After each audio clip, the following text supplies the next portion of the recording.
We're back with The Cop Runner with Season 8, Episode 2, School Daze Part 2, which is the incredibly epic conclusion of the previous episode. And by incredibly epic, I mean worse in every way. This episode is garbage. I spit on it, too. Alright, so, now that we got that out of the way, one thing I like about both of these episodes is they highlight something that a lot of writers don't seem to understand, probably because those writers are either incredibly stupid, or they're stuck in an old mentality and can't seem to get out of it. One of the things.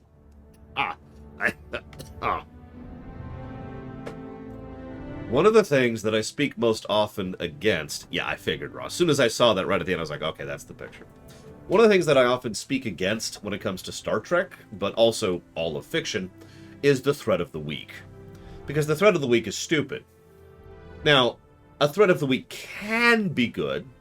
There's a possibility for, the threat of the week to actually be relevant or significant. But for the most part, it's just there to increase the drama. You want increased drama because you want the viewer to care about what's happening, right? That's just logic. The problem is entirely too many people seem to think that the only way to do that is to introduce a threat. Hence the concept, the threat of the week. Oh my god, we're all gonna die. Okay, we're cool.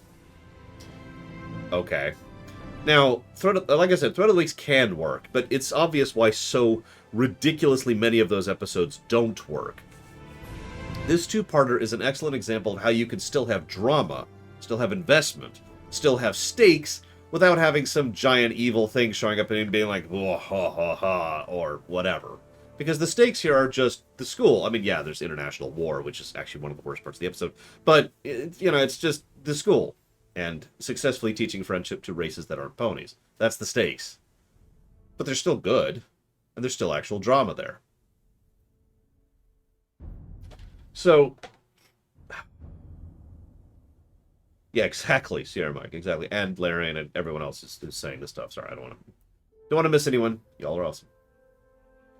And yeah, in TV shows, it's funny. If I could just sidebar for just a second here. One of the things... You'd think more television writers or television producers would pick up on this, because there's plenty of fiction which doesn't involve, oh no, they're all gonna die, or will they get home again, or whatever, and it still manages to be interesting. But the trick that they've come up with, rather than fixing the threat of the week, is sometimes there'll be shows where they'll willingly kill off cast members. And that's their band-aid solution, is, well, you don't know that the threat of the week will be defeated by the end, because we kill people in this show. So it's real threats again, right? Right? And this isn't a new trick either. You're probably thinking of like Game of Thrones or Walking Dead, but this is a very old trick when it comes to television. Yeah. Anyways. So. Twilight sobbing in a pile of pillows. Yeah.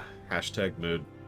I have to admit, Angel hugging Twilight was incredibly adorable, especially when the sadness spread from Twilight to Angel. I also love the bit where Twilight's like, thanks, Rarity, it's a great dress. And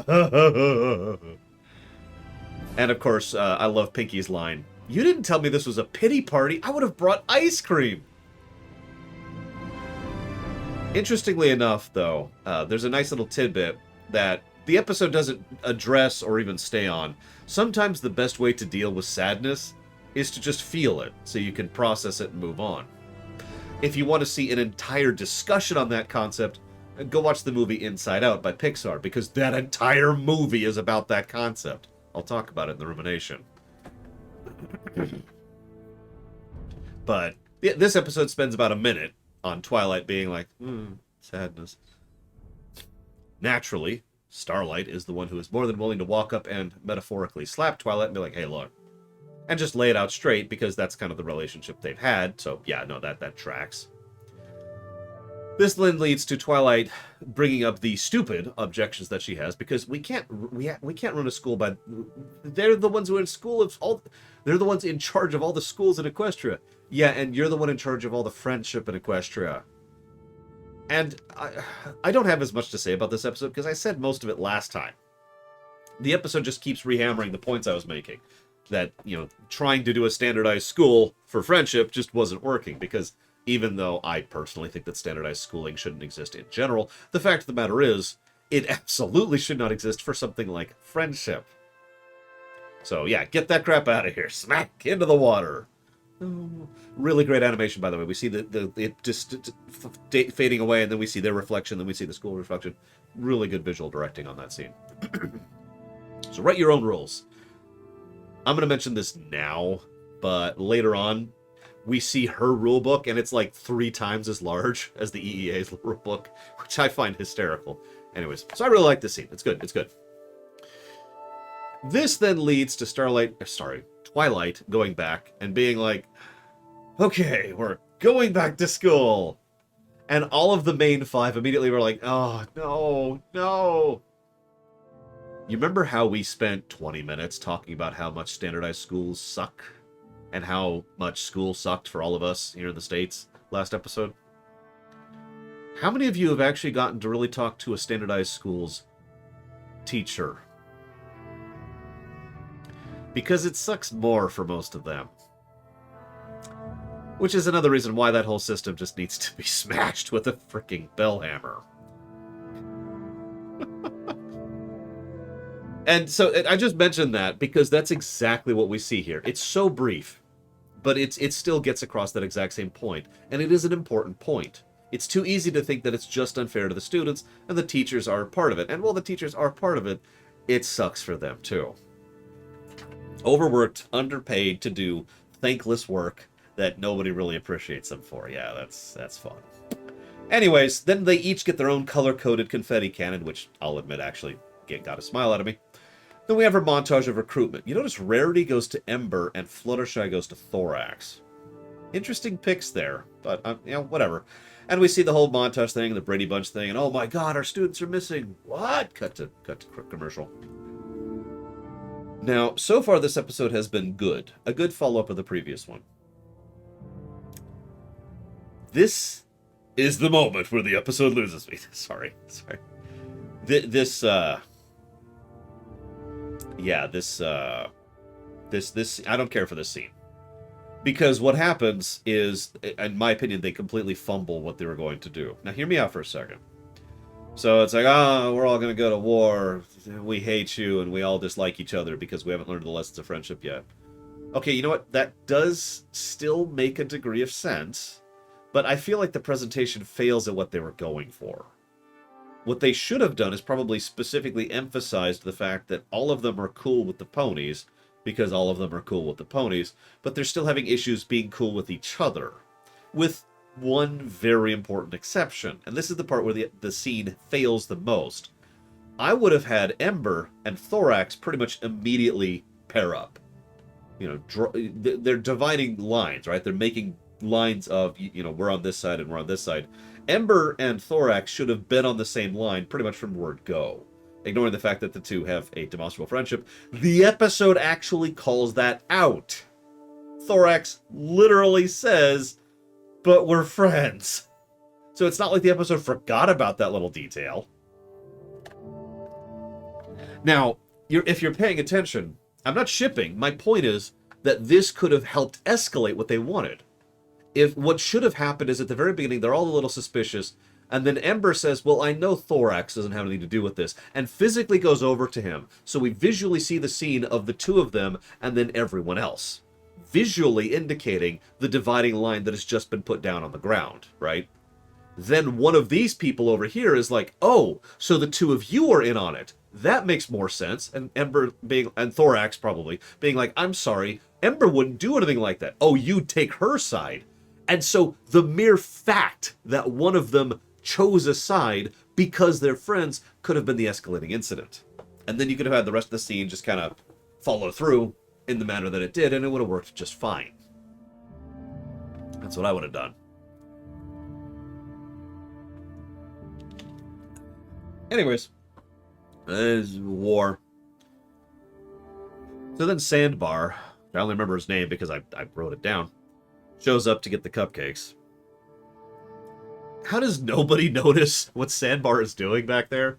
And they spend like an entire minute and a half being like, wait a minute, Sandbar did this. and Sandbar did this, and Sandbar did this. Maybe it's like, are we filling time? Are we trying to make sure that the idiots in the audience catch up to this? I don't know what this. I don't get the point of this scene. I really don't. It's good animation. There's excellent animation in this episode. Yeah, Sandbar's special power is being in the background. Whatever. So, we cut to the Student 6, who are at the castle of the two sisters. First of all, that's a good pick. It's a nice place for them to just kind of hang out, especially since it's a good pick for two reasons. One, it's isolated, but still being relatively livable. But two, well, actually, sorry, three reasons. Two, it's nice to see the castle of the two sisters again. Continuity is always nice. But three, it's not actually safe. This is mentioned every other time this has come up, right? Like, every single time they've had to go to the Castle of Two Sisters or nearby, there's usually been some kind of conflict on the way there because that's part of the Everfree Forest, if it's overrun, and yada yada. So it is actually an unsafe place, which lines up perfectly with what's happening, and them being attacked, and then having a threat that has to be overcome. Now, I should probably go ahead, and you know, this is totally D&D here. I'm going to go ahead and add a continuity counter for the castle for obvious reasons. Oop, there we go. So, I'm going to go ahead and admit something. I've mentioned several times that the main six didn't become friends until season 3. That it was a good 2-season gap, solid, before they actually became friends. And I've posited that several times, and having gone back through the show with analysis mode on, I absolutely state that totally. It took a while for them to get there. That's fine. Contrarily, I kind of like how the Student 6 pretty much immediately click. Now, I like this for 3 reasons. First of all, because I'm hopeful we'll see more of their friendships over the course of the rest of the season. Second of all, because they're actually kids, and kids naturally tend to click with each other a lot better than adults because there's simply less there to contrast or contradict each other. 3, or C, or whatever we're up to right now, it serves as a nice contrast to the main 6, who took forever to become friendship, because 4, and finally, and this is the big point, this once again goes back to what I talked about the escalation, about how the rate of the pattern propagating is increasing. It took them forever to become friends. It takes them 1 episode to become friends. And that tracks in my mind. For all the reasons I just mentioned. I also really like how Silverstream is just like, oh my god, stairs! And the thing, I like that for 2 reasons. At first I thought it was just a silly joke, because Silverstream is obviously the Pinky parallel in this group. But then I realized that they're actually doing that to make a little tiny bit of world building. Because of course a people who are underwater, who are used to swimming around with a tail, wouldn't even really have a concept of stairs. And so the very idea of stairs is just, these are so cool. I like, they even call back to this later in the episode with the elder dude whose name I don't remember and didn't write down. Who's like, so tell me these stairs that you were talking about. This is also when I mentioned the parallels. I was going to discuss this with you all because Ocellus, is clearly Fluttershy parallel. Silverstream is clearly Pinky. Sandbar is clearly Twilight. The other 3 are a little bit more vague, which I like. They shouldn't be one-to-one parallels of their main 6 counterparts. Because we've got Rainbow, Rarity, and Applejack, Smolder, Yona, and Gallus. Or Gaius, or however you say his name. So, I actually stared at this for a while I was watching this episode, and I came up with my own personal equates, but I'm curious what you all came up with. Now, Smolder, I'll go and give you mine. So for me, Smolder connects to Rainbow more than any of the rest, but that leaves Yona and Gallus. Now, I was kind of torn on that one for a bit, but I think Gallus picks more to Applejack. Even though he's got a tude, which she certainly doesn't have, there's just more of a down-to-earth whatever about him that kind of connects with her, and he's also quite overt and honest about how he tends to feel and think, unlike Smolder, who tends to be sarcastic. This by contrast leaves Yona as the only one who can connect later, which is Rarity. And you might think that's a strange thing, but no, I think that perfectly tracks, especially given both the pride and the hardworkingness, but most importantly of all, braiding. It takes a while to braid, after all. Anyways, moving on. So, I do like that they're not one-to-one connections. I hope they become their own characters. We'll see. I have no idea. The season could pull a nonsense on me and have these characters just vanish next episode and not show up until the season finale. I really hope the season won't do that. Please don't spoil it for me. I'll find out next week. I also love how they're talking about the professors, and they keep calling them Professor Fluttershy, Professor Twilight. And I mentioned that because a lot of students tend to have that automatic, for lack of a better way to put it, respect when it comes to teachers. I know that sounds like a strange thing, but you know what I'm talking about, right? Like, you don't call him... Harry doesn't call him Dumbledore. He calls him Professor Dumbledore. The one I really love is that they specifically call Rainbow Professor Egghead. Because I love the idea that Rainbow herself insisted on that nickname. That she introduced herself as Professor Egghead. Anyways. But the more important point here, aside from the obvious Harry Potter thing and the respect thing, the famous thing, the most important thing here is this helps to emphasize that they're kids. The main six are adults. At the very least, they're in their young 20s, right? They're post-college. It's helpful to emphasize in little ways that the new student six are younger, and because it's not immediately apparent visually. It's not immediately apparent just because they're going to school. They need to showcase in little ways that they're younger. The biggest reason why, and this is something I brought up many times in discussing fiction, many writers don't know how to write kids or students or anyone younger than they are. And what ends up happening is writers will write younger people as older people who are shorter. So in other words, the tone, the style, the sentence choice, the emotions, the way that they are presented is written as if they are older and just happen to be shorter. Make sense?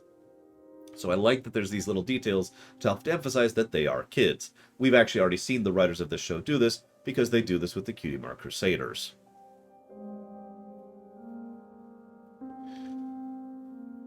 But it's nice to see that they're continuing that with the Student Six, because they need to be emphasized as being different from the main six, and this is just another way that can be presented.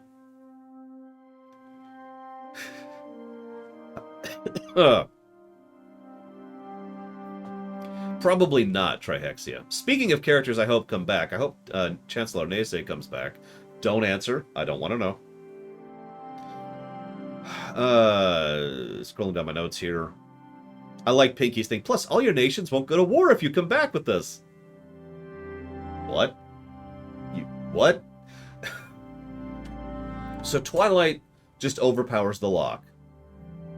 Okay. That answers that, I suppose. It is amusing because the lock itself seems to be more an alarm than a lock, because Chancellor Nace immediately notices and immediately shows up. Yep, nope, that tracks. That makes perfect sense. And lines up with what we know and continuity and yada yada yada. This is when Twilight pulls out his book, which is way bigger. The Chancellor isn't convinced, which I like. He shouldn't be convinced. It shouldn't be that easy. Again, we'll see if he shows up in the future. Please don't answer. Don't even hint. I don't want to hear it. That being said, I have to comment on Celestia's behavior here. Because on the one hand, what she does emphasizes how bad of a leader she is. She allows this bureaucrat to speak for her to the leaders of other nations. Now, we've already talked about how Celestia is primarily a figurehead. Probably by design, as we've talked about before. But either way, she absolutely allows the PR guy over there, not the PR guy, the bureaucrat guy, Chancellor Nace, to speak for her, and doesn't intercede. Then, when she actually does intercede finally, she immediately passes the buck to Twilight. Now, don't spoil or talk or anything, but I just want to comment on the fact that if I was to give this show credit, which I do, because the writing is good on this show, I would say that's deliberate. Because Celestia is not a good organizer, but Twilight is. And I do feel like this is yet another step, of which we've seen several, of Celestia slowly shuffling responsibility onto Twilight. Because Twilight then has to speak for Equestria at a national level to the leaders of other nations.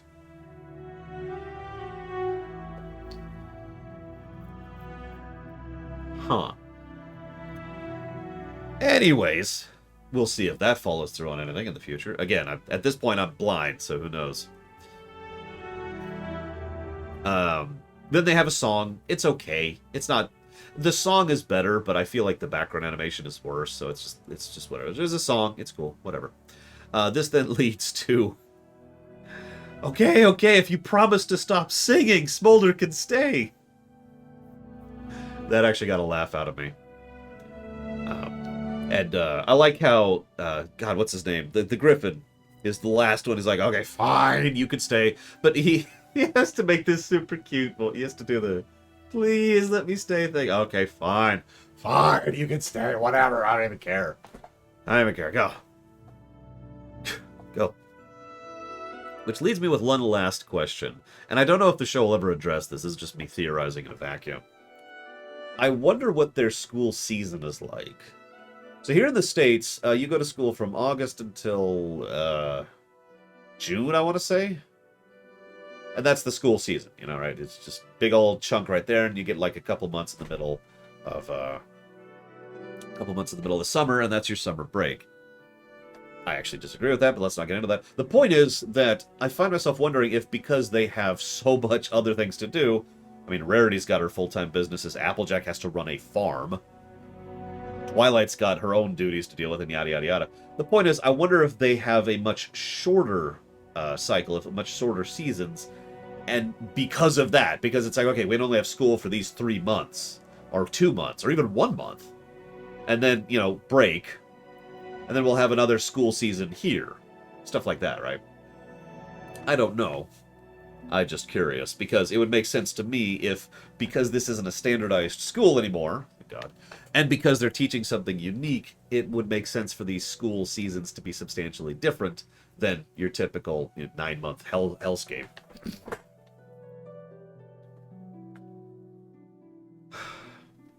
Twilight. That's true. Twilight has something to do. Yeah, Rainbow Dash is busy with the Wonderbolt. Sorry, I stopped, but the point is, all of them have stuff they're doing.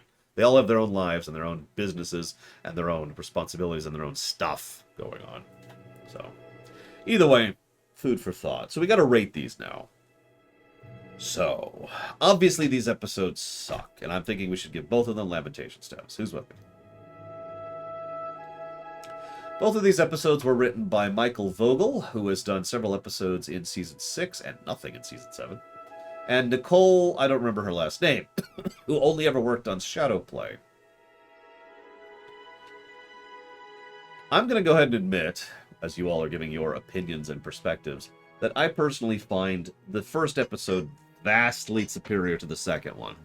I don't know what it is, but the second episode, usually a two-parter, feels like a two-parter, for lack of a better way to put it.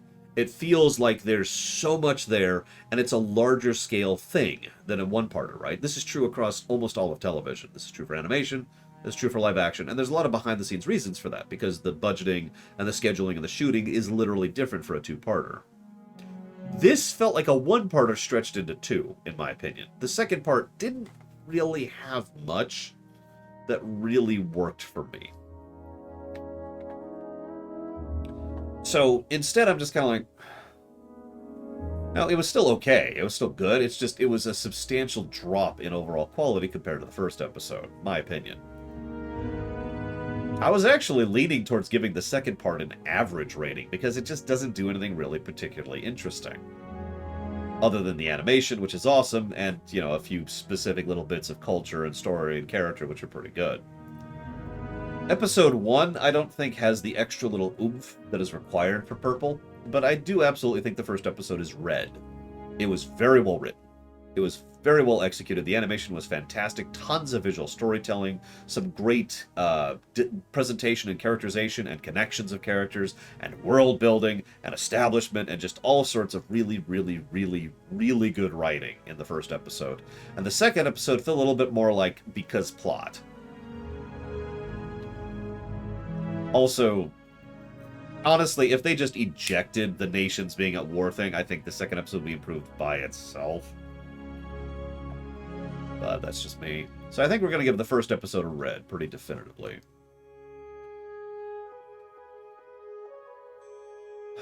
Argue me up to orange. Whoops, wrong thing. I always do that. Because I don't. What pulls it above average for the second episode?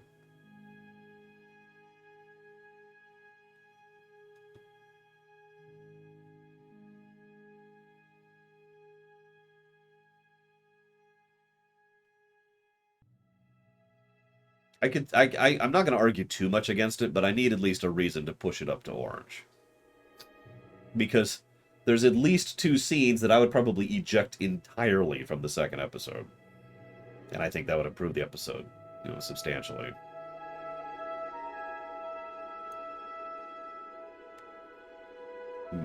So, stairs and the starlight scene.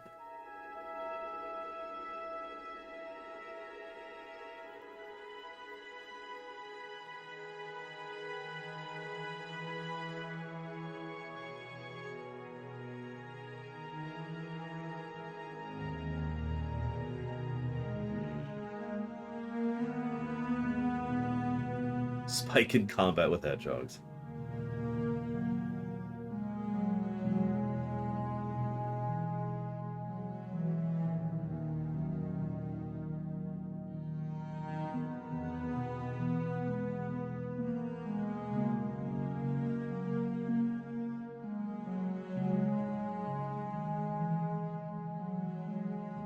I mean, logically, the main 6 should have absolutely no trouble with the difficulties there because they're in the main 6, so that does work.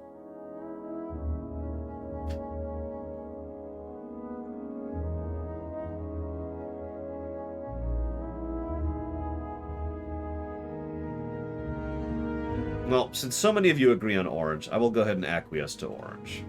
I'm honestly not that convinced, but the whole point of this is to be a joint review. And if I'm in the minority, I will acquiesce. Orange it is. Huh. So that is it for School Daze. What's funny is if you look at Michael Vogel, red, yellow, red, blue, orange, yellow, orange, red, purple, red, orange is his overall lineup so far. It's, that's a hell of a spread.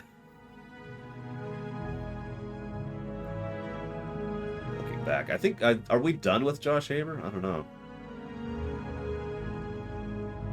Oh, we all write crap from now and again, especially me. Next week, I don't even know the episodes. I'm not going to look. I don't want to look. I need to go grab a screen grab. The blue episode was The Cart Before the Ponies, which I actually don't even remember what that one was. For the Ponies. Which one was that? Oh, that was the Applewood Derby one, which was not a good episode, in my opinion. And actually went down, in my opinion, after we reanalyzed it, because it's just... It's not good. Go see the episode, Streamination, if you want to see why. Yeah, that wasn't great. Anyways, I'm going to go get some paperwork. I'm going to stop talking so my throat can recover. I hope to see at least some of you Thursday for our D&D game, which hopefully I'll be completely recovered by then. Otherwise, I hope to see the rest of you Saturday morning for the premiere, and I'll see the rest of you next Sunday.